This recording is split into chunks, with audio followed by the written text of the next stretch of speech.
Hello, everybody. Welcome to another episode of the Thriving Adoptees podcast. So today I'm delighted to be joined by two fantastic guests from all the way from Florida. I hope the sun is shining on you guys because it's slightly better over here in the UK than it's been. So we've got Phil from Brevard Family Partnership and Mike from Camelot Community Care. And these guys work very closely together to do some great stuff in the adoption and foster care space in Florida. So thanks for making time for us today, guys. Great to see you. Looking forward to our conversation. Thank you. To hear. Yeah. So what I'd love to start with, perhaps we could start with you, Phil, in terms of what comes to your mind when you hear this phrase, thriving adoptees, and then we'll go and ask Mike the same question. That's a great question. What immediately comes to mind, my friend, is an experience, a home environment that is sort of psychologically safe for the youth or child in a way that, I'll use a lot of typical adages like unconditional love and acceptance and patience, tolerance, inclusion. And when that happens, that child or youth develops in a manner that they were destined to develop in spite of adverse conditions and or experience that they've previously held. Yeah. I love that. I love the time space there. The kind of the in spite of, the before and the after, and the safety, that kind of felt safety. I think it's got to be one of the biggest foundations for the child. So you're talking about the environment that creates the safety, the feeling that's within the child. So we're looking both the external world in terms of the environment and the adoptee's internal world, and looking at how those two things play together. So, and I say that, Simon, not to minimize from where they've come and what they've experienced, right? I say that with great optimism and hope, because I've seen it. When you see and experience, I work with families for many years previously as a clinician early on in my life, and then later years, as someone who administrates over programs and agencies. But when that happens, it's really amazing because it could be anything from described as a healing environment to a transformational one. Yeah. I love the transformational world one. We'll get into that. We'll definitely get into that. I'm going to ask you about that. So Mike, what's your take? What does thriving adoptees mean to you? A lot of the same things that Bill said, because we operate in that world. We certainly want safe families and loving families.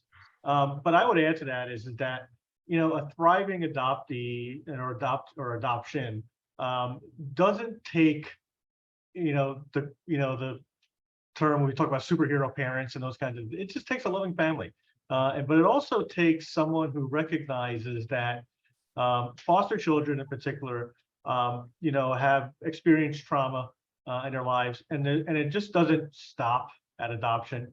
It continues, and it actually is a recovery period during the adoption as well.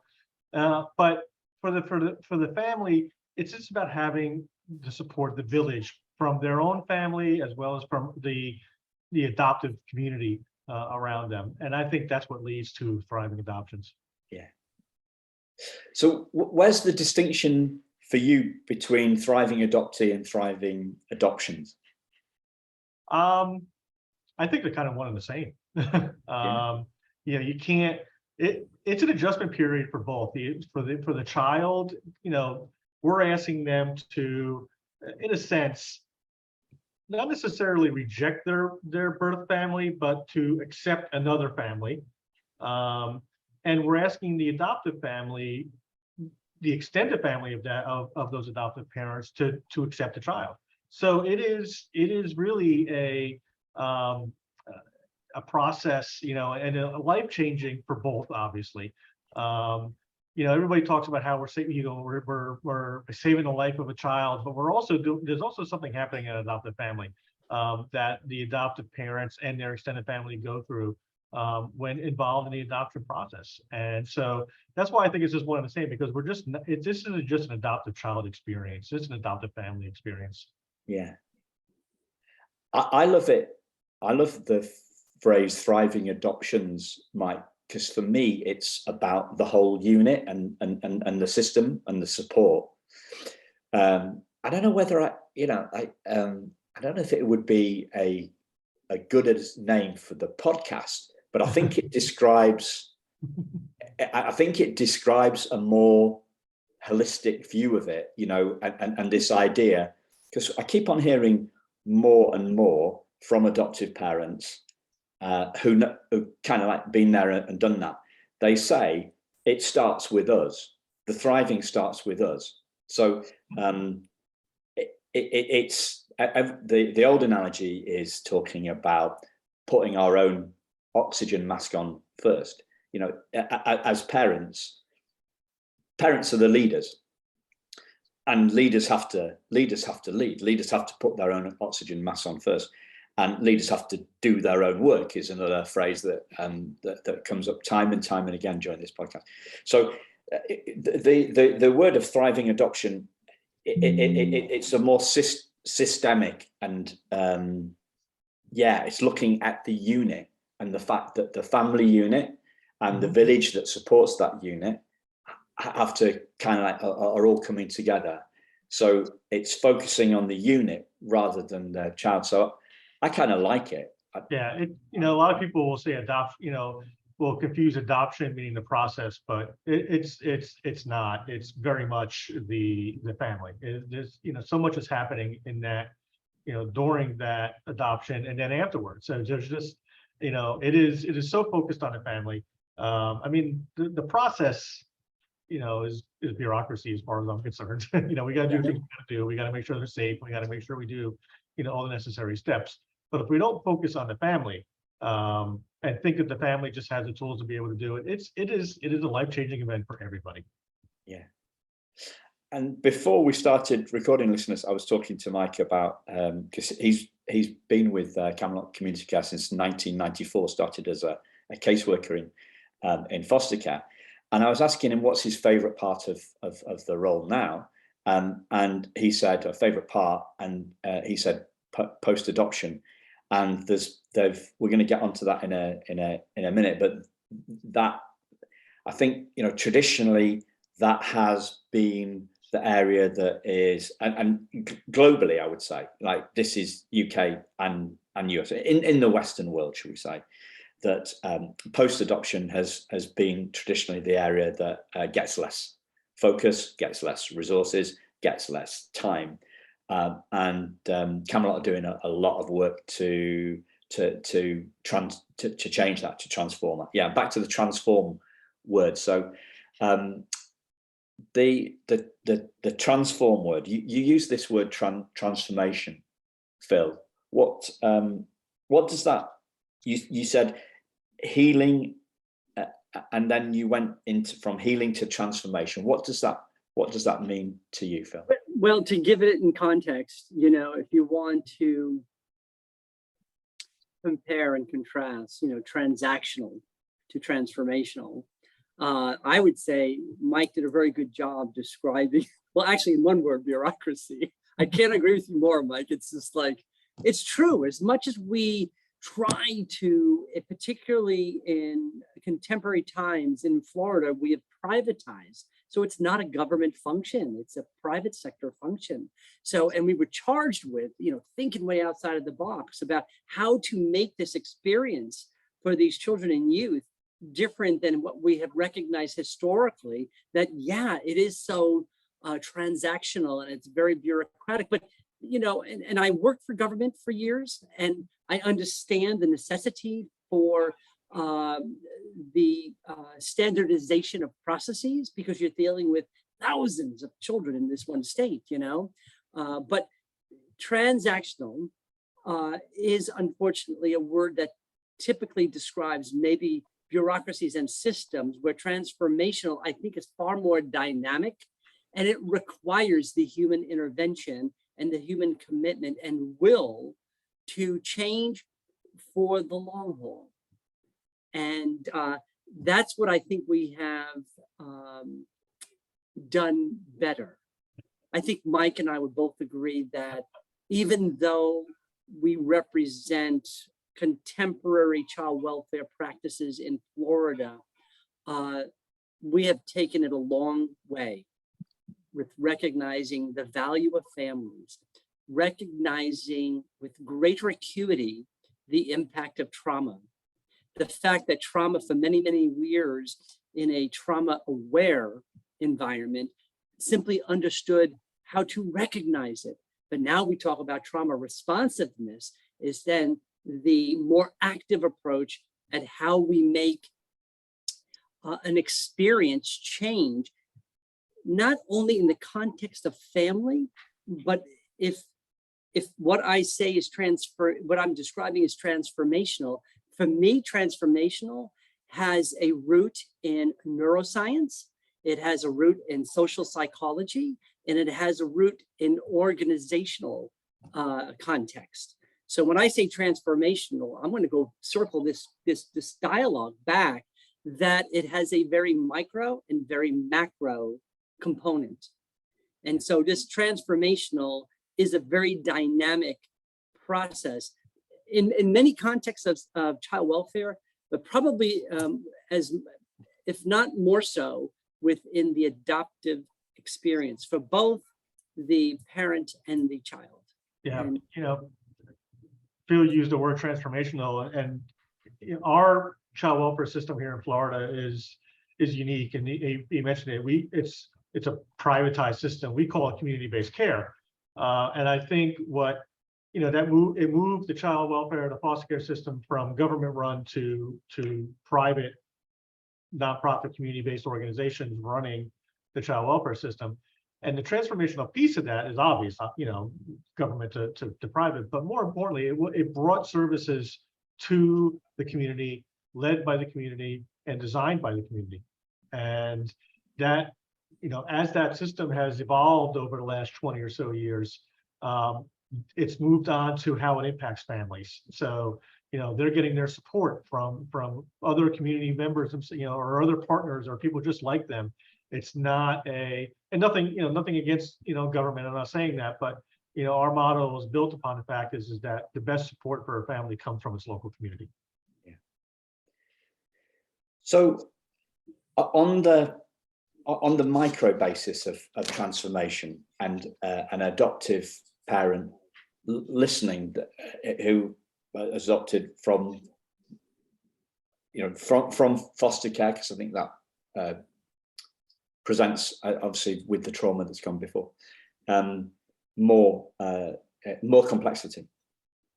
You've got the different layers of complexity. I mean, you've got, so if we looked at what people, the trauma stacks up, or the complexity stacks up.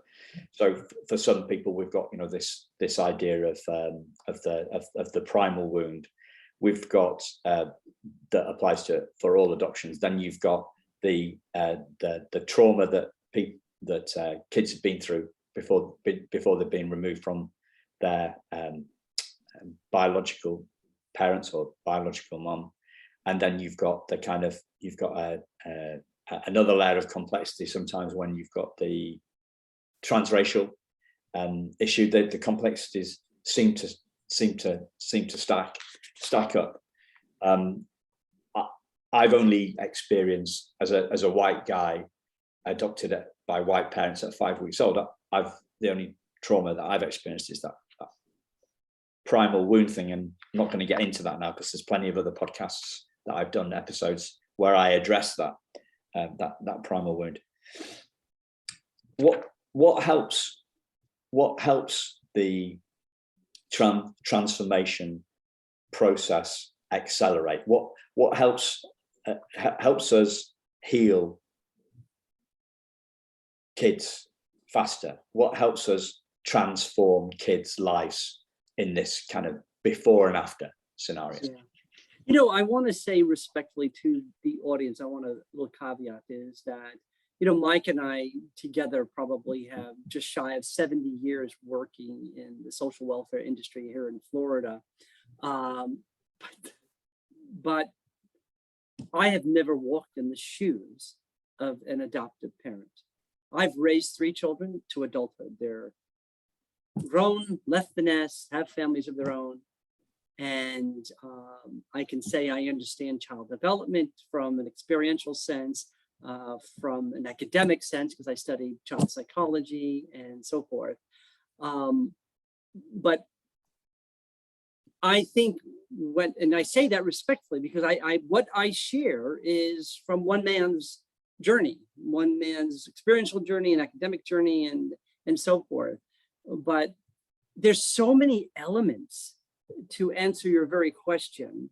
But if we can hit some key ones, and Mike will certainly add so much more, how we select and how we involve ourselves in developing a process that now is privatized allows us and affords us the ability as independent agencies over smaller geographical jurisdictions relative to a state organization that does. In Florida, we have 67 counties. When you divide the number of agencies that do the work that Mike and I do, you get to carve out smaller populations. And subsequent to that, in the previous bureaucratic way of standardizing a process, when you standardize, and they're obligated to do so as a state agency, they're going to regulate, you know, hundreds of organizations and thousands of people who employ to work with families through foster care and adoption. How do they ever get to the point of micro acuity of developing systems and processes, never mind getting down to the humanistic level of understanding parent-child interaction fundamentally, right? So now that we've gotten the privilege in this state to allow smaller private providers collaborate with a multitude of stakeholders of all kinds to discuss, digest, analyze ad nauseum, and then come back to the table and saying, you know, if we know what we know now based on our review of the history, what can we do better? When screening and pursuing foster and adoptive families, because basically in our world, those are oftentimes a blended population. I work with many families that have single family, bio, foster, and adoptive, one home. Boy, those are very dynamic families. And I am blessed to watch and learn and engage them because they teach me something every day. So I think what has changed that made transformational more apparent and more effective is the fact that we have gone to a micro world to understand how do we solicit the opportunity to families at large who are considering adopting, the dialogue and the scripting, if you will. And I don't mean scripting too literally, but the scripting in the sense that how do you engage them? How transparent are you going to be in what this journey will be like? How transparent will you be in who these children are? We do a far better job today than we do 2 decades ago prior to privatization. Once we have folks who believe they're making that commitment, that engagement looks very, very different today than it did 20 years ago. The training, depth, content, range of focus, because we learned so much more in the fields of neuropsych, child development, family system theories, and stuff like that. And a lot of that is woven into not what we do, but simply how we do it, right? We thought we were geniuses when we started talking about trauma-informed care. You know, that's passé, right? Trauma-informed care is the 101 of understanding how to work with these children and youth before, during, and after processes. Everything has changed and transitioned. So when you think about transformational, you got to really navigate through a lot of stuff with hypersensitivity to understanding your role, the role of others, and creating, again, that environment that makes everyone feel psychologically safe, because it is inevitable in social welfare that things will fail. And I just wrote a little presentation to my staff in a recent newsletter talking about it's not failure that should weigh us down. It's the failure to rebound and lift each other up, to understand that it's a learning moment, and that it's not if these things happen, it's simply when they're going to happen. If you carry that through a system that works with families that are simply considering adopting children because simply they have a loving home and a loving heart, and they want to do something with it, it's so fulfilling. Yep. And so I'm going a long route. That's what I do. Mike knows me well. But I'll bring it home for you, Bill. but I'm very, Mike and I, we're very, very passionate about what we do. We're very, very relational about who we do it with. And I think that transformational piece is systemic. It's family, it's community, and then it's understanding the dynamics of the individuals within that family. And so I think it's very, very different today about who we seek and engage to consider. Many people just consider it because they'll tell you this: I was called to do this, to foster or to adopt. I was called to do it. Someone would say maybe that's a spiritual linkage, right? And sometimes it's just familial. Sometimes it's experiential because they've experienced something in their life that made them feel whole again, and they want to pay it forward, if you will. But I'm going to stop there and maybe let Mike just chime in. How we've evolved, and on that micro level, it used to be that you had in our recruitment efforts, or even just a family came forward and said, I've got the love to be able to do this. I have the space to be able to do it. God has called me here to do this. And, for us, that was, we have found, this is fantastic. We have found a family that's ready to adopt a child. Now, to me, and that used to be the end all be all kind of all right, this is great. They got the space, they've got, they've got the support network and those kinds of things. Now it's when I hear someone come forward and say, it's my calling, we've got the love, God has sent me there, and I appreciate that. I think those are all good things. I think now that's the base you have to have to adopt a child. And I have seen families with all those traits and characteristics who have raised, a dozen children, and big house, and financial and family resources struggle in adoption because it's difficult. And we now know, and a program that we have, we have this team of extremely certified trauma therapists, and I remember at first saying, okay, well, this is overkill, so to speak. We're just just coming in there and doing services. But I've seen families that, with all the good intention, with all the resources, just so need that support. Even sometimes 10 or 15 years later, I've seen, we all seen families that adopted at toddler and infant age.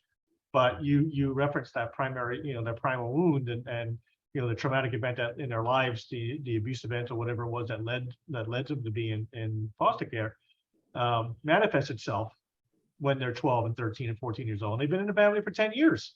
And now there's a struggle.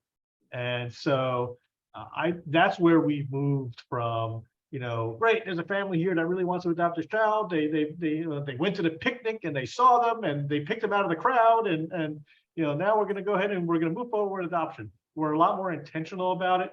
I still think we have work to do, but we also recognize that, there is so much more to it. And that's how, to me, the system has evolved. And I think we have to recognize that if we want adoptions to thrive, or we want adoptees to thrive, we can't just, and this is something like one of my board members says, we just can't bang the gavel and say you're a family. It takes so much more than that. Yeah. So what have you learned in terms of what it takes that from your work, Mike, to perhaps guide the adoptive parents who are listening who may be struggling with some stuff? My kind of aha moment was from in the early 2000s. For about an 8 or 9 year period, we were similar to what we do for Phil's organization now. We were managing the adoption process in a pretty large county in Florida. And in that 8 or 9 year period, we finalized almost 3,000 adoptions. And I had I was now a current board member, when I had an adoptive parent who was going through the process, call me up and say, you don't know me, but I'm adopting from your agency, and it's been a great experience and those kind of, and that, but I really want to get more involved and I'd like to join your board. And so she goes through the process, gets on the board, and the first meeting, she sits to me, meeting starts, she goes, Mike, I want you to start a post-adoptive program, because I've finalized with my young man that I've adopted, and there's nothing out there. So a couple of years later, we ended up doing that. But in the process of that, what I really learned was that for an adoptive parent, the village is many times other adoptive parents they may have gone through training with, or they may have gone through the adoption process with, because a lot of times they're the only ones who can understand what's going on. Even sometimes in their own family, that may not have ever adopted other family members, they just don't understand what that transformation is. That seems like the word of the day, that has happened in that family, both for the adopted child and for the adopted parents. So they tend to rely on other people who've gone through the same experience with them. And that seems like a no-brainer, but I didn't realize the extent to which that happens. And a organic support network grows from there. And middle of the night calls, they're having nightmares, and now it's turning into behaviors, and I just love this child so much, but they're not accepting it, and they're pulling back, and all that kind of thing. And that was the aha moment for me to say, well, wait a minute, we need to build on that. We need not to just leave these families be. And there's some that want to be like that. There's some just like, I don't want to ever hear from you again, and we get it. But we'll always be there for you. But we have to build on that. We have to build on the fact that there is, they develop their own support network, and recognizing that this is new. And so what do we do? Because we don't want children coming back into care, because we're just re-traumatizing them, of course. And so that, I think that's really where we have to go with adoptions and with adoptees, to recognize that there's going to be a network there for you. And we need to build it upon adoptive families themselves. Let them support each other, build a mechanism for them to be able to do so. Because if they're left out there alone, this is not, not all cases, but the trauma that, the child has gone through, even though they're grateful to be there and they love the family they're going in, that they've been adopted by, there's still an acceptance period that they have to, we got to build on that. And if we just leave the parent alone, we're raising the risk of that adoption failing. Not all of them do, because some overcome. But even the strongest of parents I've seen come forward and say, I'm struggling and I need help. And just to be able to say that. I was looking through your podcast history, and you had Rita Sorensen on not too long ago.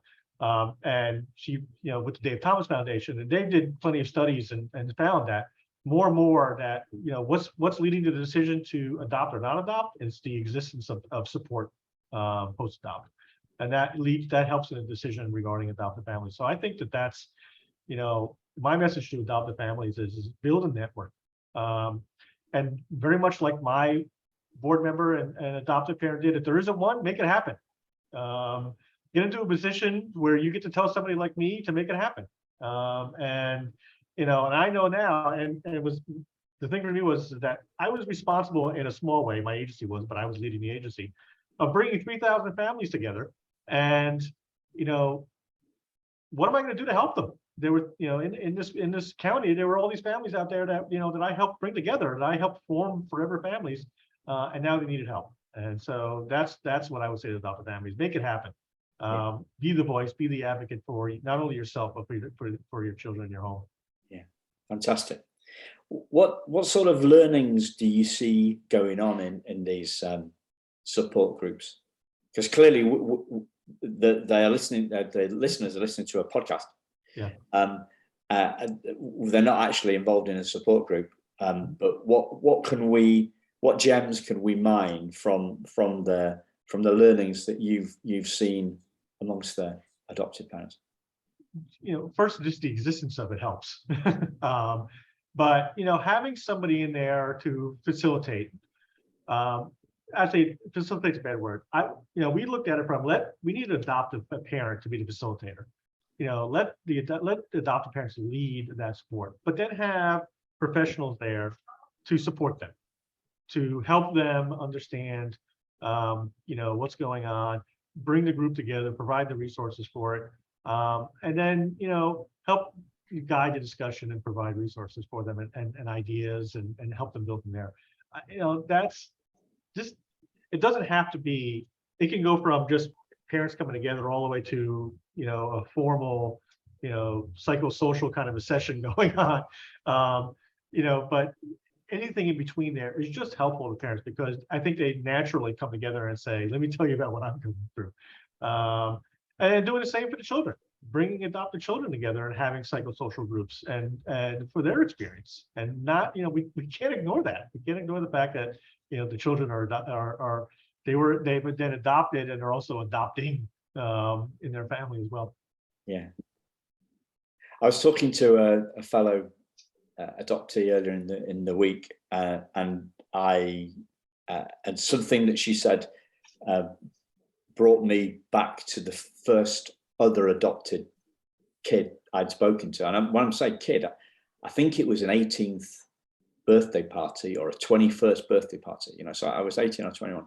That was the first time that I ever spoke to another adoptee other than my sister, right? And there's a kind of, I think the word is normalization. It sounds it was just like there was a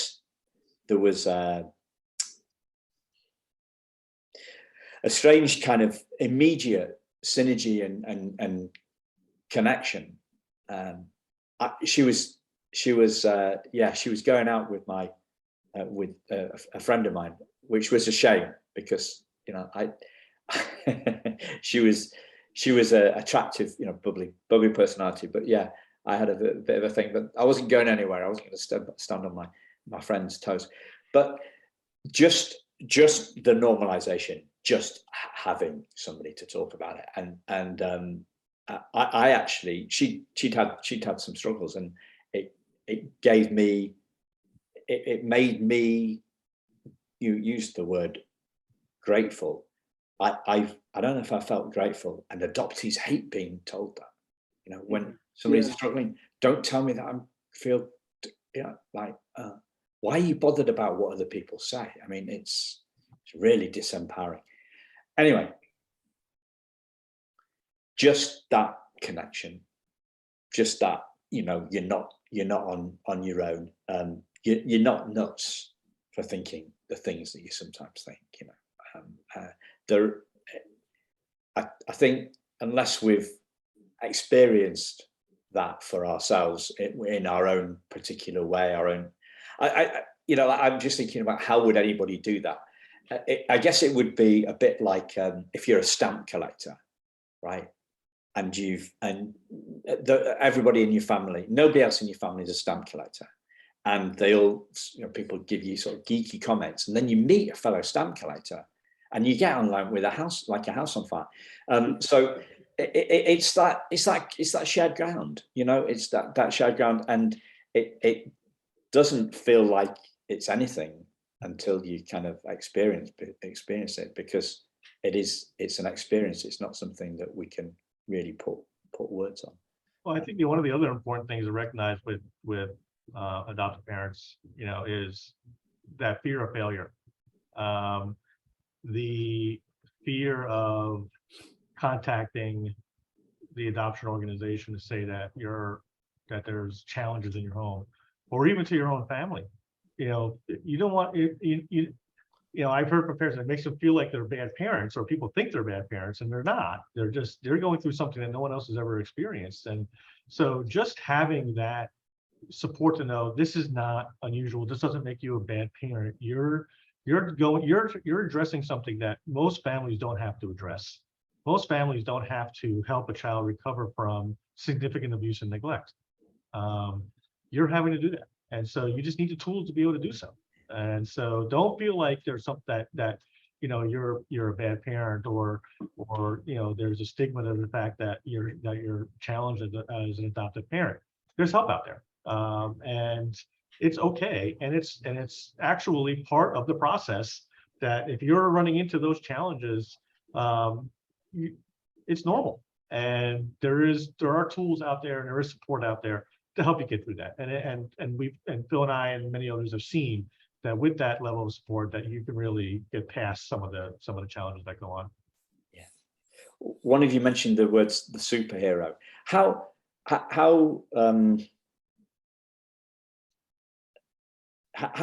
tough are adoptive parents on themselves in terms of this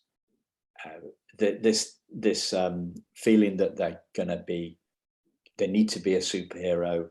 They're expecting so much of themselves. What does that look like? There were times where that's what we would do. We would put foster and adoptive parents on a pedestal and say, you have to be something special to be able to do this. And that message has changed over the years. That the famous, even foster parents and adoptive parents are just like you. So it doesn't take that. But I use the word resilient. Adoptive parent and foster parents. But adoptive parents need to be resilient, and know that what they're going through is is a normal part of the adoptive process. And with that resilience or toughness, however you want to put it, you can get through it and you can thrive. It doesn't.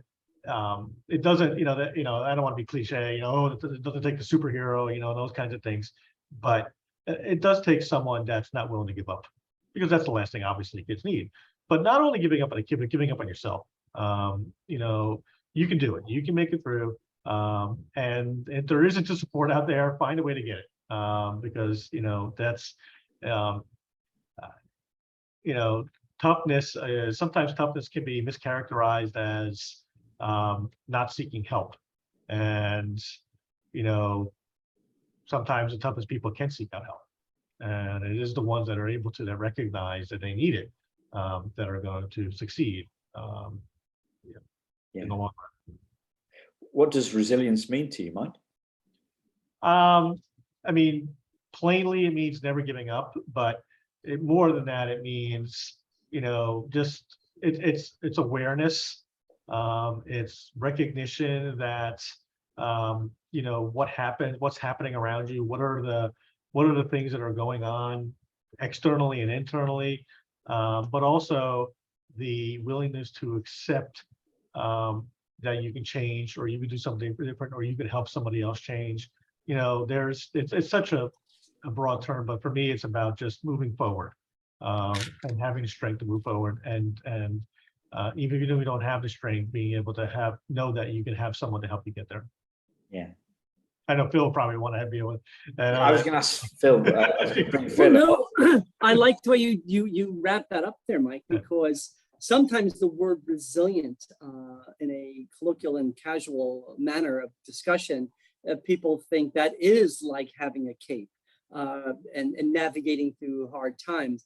But I think resilience is, like Mike was saying, is that that sort of perseverance to continue the effort regardless, but being aware that there will be hills and valleys along that journey. And that's being human, right? I know foster parents and adoptive parents have said, either themselves or shared with me, there are days I don't know if I can get through it. And then there are days I just felt so triumphant, right? So it has such a variety of emotional ebb and flow, but just what you gentlemen are saying, it does seem to be a natural trait with those who have done it for a long time and don't see an end to it. You know what I mean? So I've heard some say, I'm going to do this for so long, and then I will not bring any more kids in my home because at some point I want to enjoy my golden years or something like that. You know what I mean? But, and that's being human. It's not being selfish, it's being human. And I think we have stages in life that we all need to go through. But, you know, one of the things I wanted to share with you earlier, Simon, about what else do we think is happening in the context of support. One of the things that I have observed and learned in support group meetings, some of the things are so fundamental to just meeting. Like Mike said, when you have one or more, particularly two people, adults, co-facilitating an evening or an afternoon of gathering, it's nice when it's one that is, you know, affiliated with the organization and may have a quasi-leadership role, but it's nice when the adoptive parent is standing right up there with them and sharing the engagement of an audience with context. But one of the things that we have learned and evolved is don't make it a curriculum evening, right? The greatest thing they want from that evening is basically empathy. You know, they want to share and give and talk about, you can't believe what he did with the bathroom today, you know, and when they have little, as you say, mining of nuggets of things to discuss, oftentimes they will bring in a subject matter expert or have a video, 3 to 5 minutes on one topic. And then they say, let's talk about it. Then they break up into small groups. And even though, you know, I'm invited oftentimes because I'm the CEO of a lead agency, but when I go, I dress down, I literally and figuratively roll up my sleeves. I sit on any one of the given tables and I talk like a parent who has raised kids. And what I love to do is when people share and says, yeah, I've dealt with that too. And sometimes I question whether or not I've dealt with it the right way or the wrong way or whatever, but I dealt with it. And that's what people want to hear, that we get through things. It's not a scoring system, you know? And so I love those kinds of things that happen. And I like to reinforce that it's their time, first and foremost, to share, as you and Michael were just saying, because that's important.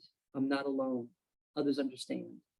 And then you throw in those little itty bitty nuggets. They don't have to be big nuggets, Simon. They can be little bitty nuggets. You throw them in there for dialogue and reflection and insight. And maybe it's a takeaway that you throw on your little tool belt of life with working with kids. Yeah.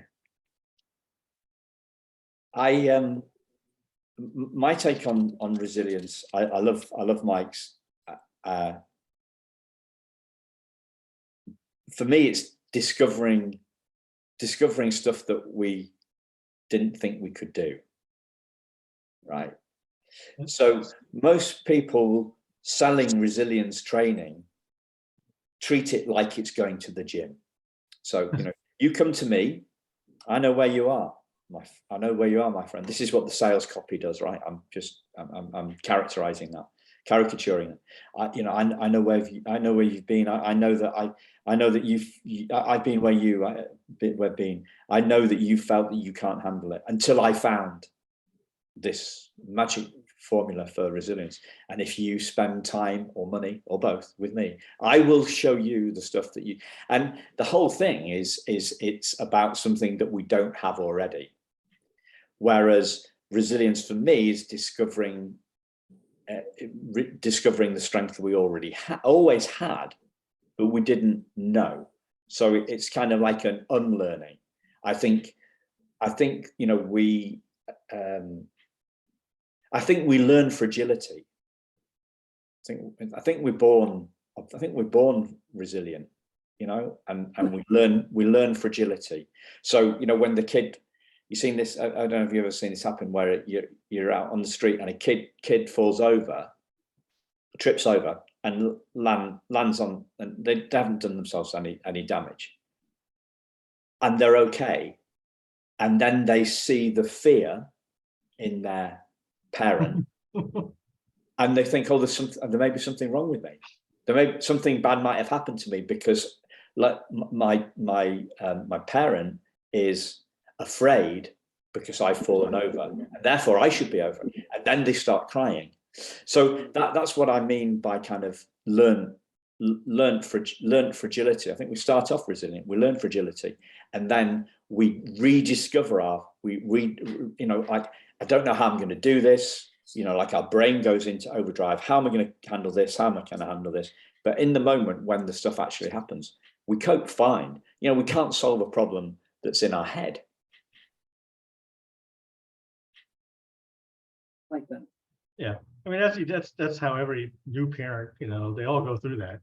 You know, it's you know, what do I do? And then, you know, you work your way through it. You know, there's normal human development and normal parent-child relations and how that works. You know, for adoptive parents, that has a different line because of the situation in and of itself. There's acceptance. There's having to help the child recover from what's happened to them in their past. There hasn't been normal child development. You know, so we're asking them to do something different. But you know, having those core values of resilience and having, you know, I mean, you know, you don't have to have raised a child to adopt a child. I mean, we know plenty of adoptive parents who've never had children and you know, are great adoptive parents or just great parents at that point. You know, that's the other kind of thing, is we need to stop. They're parents. They're not adoptive parents. They're parents just like everybody else. But you know, it's just like I said, you have to have those core, you know, ability to be able to adjust, react, do the right thing, you know, love, and that resilience, because like I said, it is a different path that you'll go through as a parent. Yeah. But I just want to take you back to something you said, I don't know, 10, 20 minutes or so, Mike, or maybe longer than that, actually. You talked about the shift from trauma informed to trauma responsive. And I thought, I don't know what that is. I need to ask Mike. So what's the difference? You know, there's one thing understanding it and knowing about it. And, you know, in our field, in the social work field, you know, we talk about, oh, okay, is your program trauma informed, and did you go through training? And, you know, there's stages of it.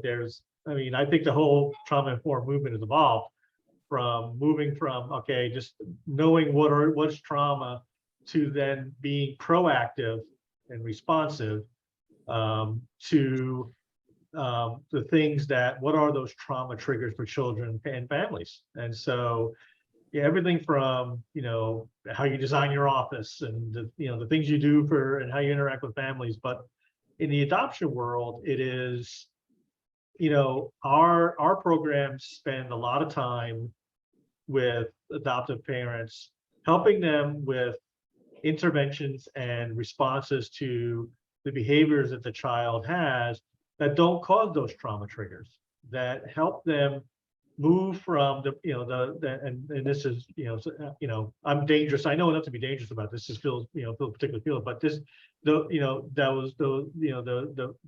the brain works and moving from, the response to the trauma to a more normative response, and that helping adoptive parents recognize that when your child is doing this, it's not, they're not a bad child. They're just reacting to what's happened to them in the past. And here's what you can do to get them to a more appropriate response.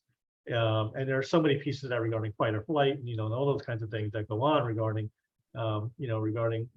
trauma triggers and children responding to trauma, and then what are our responses.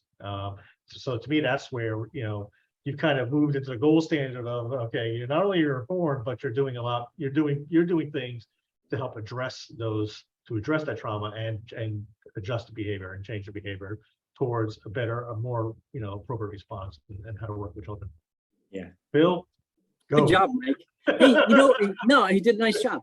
Hey, Simon, I can give you a image, if you will. Many years ago, I met an 18-year-old who shared her life through foster care, and she was there that night with the foster parents who eventually adopted her. And it was an intro night for prospective adoptees and actually foster. It was a combined audience. And, everybody talked about, what was something you learned, what was something you learned, but nobody actually reached out to her. And I saw her sitting there and I said, so-and-so, hey, would you mind sharing with families who are thinking about adopting something you want them to think about? And she got up in her innocence and sweetness. She said, well, I remember the first night meeting my family, my adoptive family, on that journey. And she said, when I went to their home for the very, very first time, I walked in, it was evening, and the dining room was set up, and it was so elaborate. I thought I walked into a castle or something. It was so elaborate. Everything was decorated to the nines, and there was all this food on the table. And everybody had this big grin on their face, like surprise, And she looked at the audience, she said, and you know what I actually thought in that very moment? And she paused and she said, no one ever asked me what I like to eat. So it resonated with me that that's an example of trauma-informed versus trauma-responsive, right? So in old school, just as Mike well articulated, that trauma awareness is just simply understanding to think about how might someone deal with the situation given certain kinds of experiences. Trauma-aware, trauma-informed, right? Trauma-responsive says, that girl taught us something. It's wonderful that in your heart you wanted to make her first night special. But who defines special? And might you have considered, prior to coming, inquiring with her, hey, we're going to have dinner at our house. What are you comfortable with? What are you familiar with regards to sitting down with dinner? Maybe she never had a kitchen table even, or people to sit with and to share food, or maybe even having food, right? So trauma responsive is all of this preemptive stuff. And we talk about transformational, but really let's talk about transition, because trauma responsive individuals are thinking intuitively, understanding the awareness of trauma and its impact, in altering the perception and experiences of individuals who've gone through that and may not have resolved those issues. Many don't, and it takes a lifetime. But that's to me is something that they taught me, or a young girl taught me, about the difference between trauma-informed and trauma-responsive. Yeah. So how are we doing with that in this era, And I think these dialogues are very, very important to that. Because, I don't know whether I'm a clinician or not. I think that doesn't need to be academically trained. I think it just needs something to be demonstrated, and anybody can demonstrate that. Yeah. Thank you for the example. It's really brought it home for me.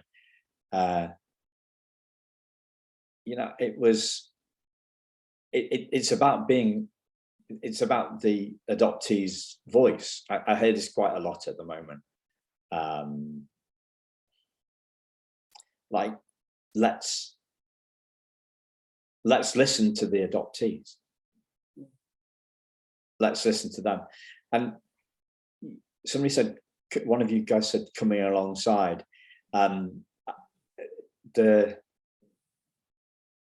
You can.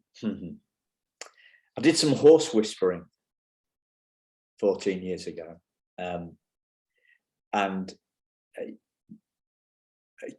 6 months later, I went in. I was crossing a field, and there was a horse in there, and I learned some stuff with this horse whispering.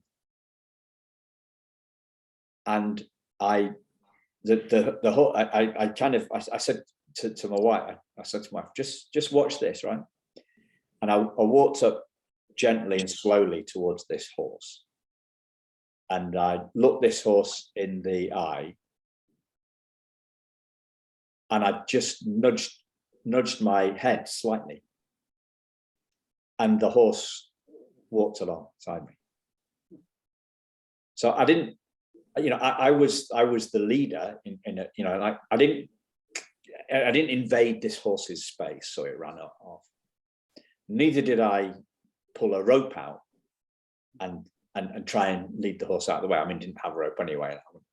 But what I did was I just gently, I met the horse. I came at the horse in a gentle way, and then we just kind of moved along together. And it was a really strange. So when people say coming alongside, we lead, but we lead with empathy, and obviously I couldn't ask the horse whether it wanted to go along with me or what it wanted for dinner. Would have been an answer. That would have been quite a surprise. Yeah, what it wanted for dinner the first time I took it home. Probably they'd say, carrots, hay. So and obviously the story falls down at that point, but the similarity. But coming alongside, it's not assuming that we know best, is it? Like that family assumed, right? They had a model in their head, and the model in their head was a welcome home, a welcome home party, and that was the model that they went with, rather than I was thinking a welcome home party. I'm thinking in the States, I'm thinking welcome back from your tour of duty party. You've been in the Marines, you've been in Iraq, welcome home, that sort of model. That's the model that came in, and welcome home, welcome to your new home, a young lady who's coming into our house, it proved to be the wrong model, because they assumed rather than asking, and none of us like that, right? It's like why we hate salespeople, old-fashioned salespeople that are trying to sell us something. They're trying to sell us something before they've asked us what we want. Yes. So now, there's that, what do they call it? It's been around for a long time. Consultative selling. So you find out what people want before you try and give them something. And the other, sorry, Mike, I interrupted you. Like I said, that's a fundraising technique as well. Sometimes fundraisers, just to go in is just come in and barrage the donor without ever finding out what the donor wants. What does the donor want to do? Yeah. I did a podcast talking about that this morning. About 6 years ago, I was in a room, and it was a corporate social responsibility event. So there were some charities and there were some companies. And this woman gave up and she did a presentation on her cancer charities, and she, we're the only one of 320 cancer charities in the UK that does this and this. And so I asked her afterwards, well, what difference does that make? She said, well, it turns out. I said, yeah, but what difference does that make to somebody that's going to fund you? That what makes you different? Oh, well, we do this, and this. No. I want to know what makes you different. Anyway, we're going off the point. So I'm conscious of time, guys. What's as always, listeners, there's links to the guests' websites in the show notes, so you can find out more about what they're doing. But what's the question that I've not asked, or the opportunity that I've not afforded today? I feel, you asked a question earlier about, what are some golden nuggets that we've learned? Sometimes I may talk a good game about, brain science and stuff like that, and, some of the psychodevelopment issues of children. But, I'm really humble because I think my whole life is just a journey of learning. And, the more I think I know, the more I, like the old adage, the more you think you know, the more you realize you got to learn, And I want to make a footmark of your word, unlearned. I thought that was a very interesting word. And we're going to add that to what we call over here our urban dictionary, unlearned.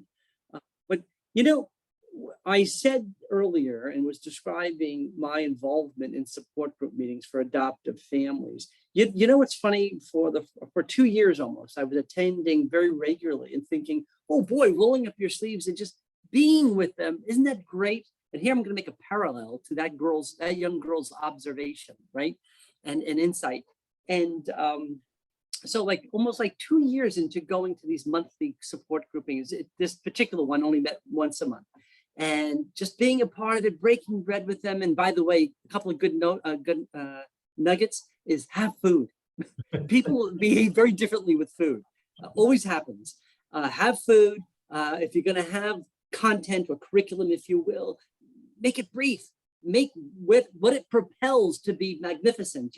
Dialogue, engagement, fellowship, and all that kind of stuff, and sharing. Those are more important than lengthy curriculum where people says, well, when he acts out next time, I got to do X, Y, Z, and document and No, talk about it empathically. But this happened to have occurred at a local church. We had a wonderful relationship with a church. One of the senior pastors wanted to be that very facilitator that partnered with an adoptive parent to co-facilitate these nights, right? And so almost 2 years into this, now I wouldn't say I went 2 years consecutively. As CEO, I was probably out and about doing a lot of other community events, but I went to a majority of them. And then somewhere, some rock hit me in the head and said, Nate, might you want to ask him what he thinks about your attendance? And how do you think how they feel about you being there?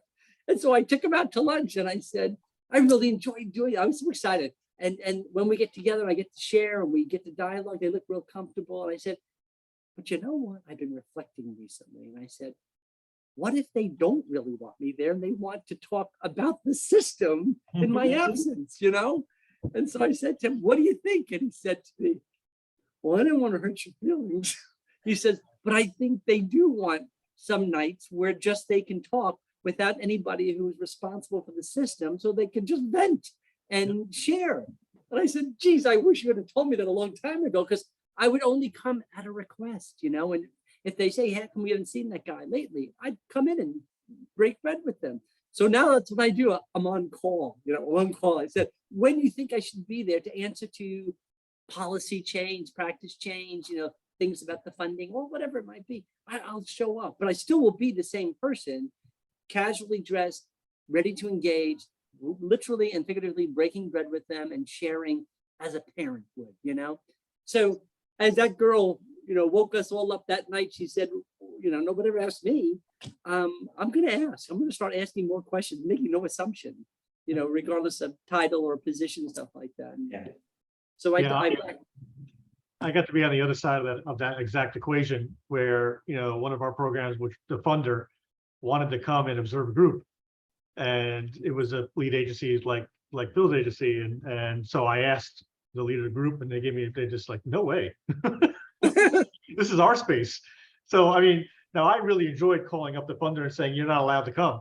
But, I followed up with the fact is that, it's their safe space and you can come see a lot of other things. But, that goes back to I mentioned earlier about the fear of failure, the judge of being, a failure that, you thought you guys about the question not asked or the other thing about this is like, I would say to adoptive parents and even adoptive families, children, don't be afraid to recognize that there's challenges going on. It's normal. It's, and seek out the help. And because it's out there, it may take a little work to find it, but you will find it. And that's important. It's important to know that is, you're going through a unique experience that, only a few have done. You think about the population of a county or a country or whatever it may be, the county I live in, there's 1 million people in it, but there's probably only a couple thousand adopted families in the community. So that's a small group of the folks there. So keep moving forward. You're doing the right thing, and you are changing so many lives. But reach out. You'll appreciate it, and it'll be so much more. It'll always a rewarding experience, but just the idea of knowing that you have a triumph, like Phil used the word, because you are going to run into some situations that are new, that are different, and don't worry about what people think. Go get the help. Our parents were telling us all of our childhood, right? Don't worry what the other people. We didn't pay attention to them. Yeah. Who said it? Who said it? I can't remember what it was now. Other people's opinions of us are not our business. Something. They said it way better than that. Wait. Sorry. It's easier said than done. Easier said than done, yeah. Thanks a lot, guys, and thank you to listeners. We will speak to you very soon. Goodbye.